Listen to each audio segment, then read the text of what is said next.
ততদিন যা কর্তব্য হিসেবে আমি গ্রহণ করেছি সেখান থেকে কেউ আমাকে সরাতে পারবে না, আমি সরে আসবো না। আমি বাংলাদেশের জনগণের সেবক হিসেবে, বাংলাদেশের জনগণের সেবক হিসেবেই আমি কাজ করব, আর এর মাধ্যমেই আমার বাবার স্বপ্ন পূরণ করব।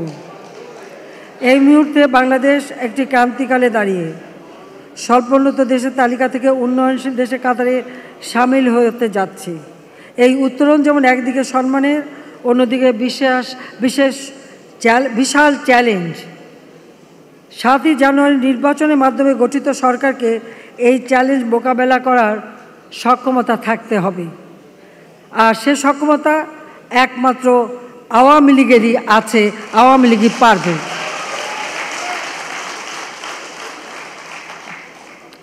যে কোনো চ্যালেঞ্জ মোকাবেলা করে দেশকে নতুন উচ্চতায় নিয়ে যাওয়াটাই আমাদের লক্ষ্য। মায়ের ভাষায় কথা বলার অধিকার আদায়, মাতৃভূমির স্বাধীনতা থেকে শুরু করে এদেশে যা কিছু মহৎ অর্জন তা এসেছে আওয়ামী লীগের হাত ধরে। মুক্তিযুদ্ধের চেতনা ধারক বাহক বাংলাদেশ আওয়ামী লীগের হাত ধরেই 2031 সালের মধ্যে বাংলাদেশ উচ্চ মধ্যম আয়ের এবং 2041 সালের মধ্যে উন্নত সমৃদ্ধ স্মার্ট সোনার বাংলা প্রতিষ্ঠিত আমরা করবই। আসুন আরও একবার বাংলাদেশ আওয়ামী লীগের নির্বাচনী প্রতীক নৌকা মার্কায় ভোট দিয়ে আমাদের জয়যুক্ত করে আপনাদের সেবা করার সুযোগ দিন। আপনারা আমাদের ভোট দিন, আমরা আপনাদের উন্নয়ন, শান্তি ও সমৃদ্ধি দেব। ওই অগ্নিসন্ত্রাস বা এসব দেখে ভয় পাবার কিছু নেই।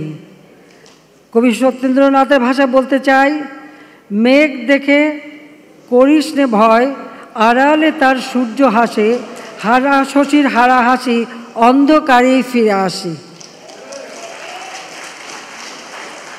বাংলাদেশ সাহসী মানুষ, সকল বাধা অতিক্রম করেই এগিয়ে যাচ্ছে, এগিয়ে যাবে। আমি আছি আপনাদের পাশে। সবাই ভালো থাকুন, সুস্থ থাকুন, মহান রাব্বুল আলামিন আমাদের সহায় হন।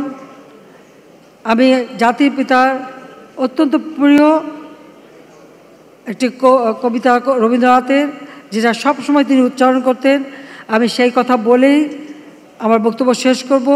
তার আগে ধৈর্য ধরে আমাদের এই ইস্তেহার উপস্থাপন, তার উপর আমার বক্তব্য আপনারা শুনেছেন, সেজন্য আপনাদেরকে আন্তরিক ধন্যবাদ জানাচ্ছি।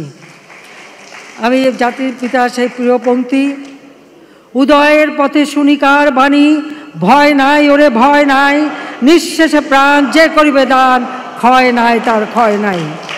জয় বাংলা, জয়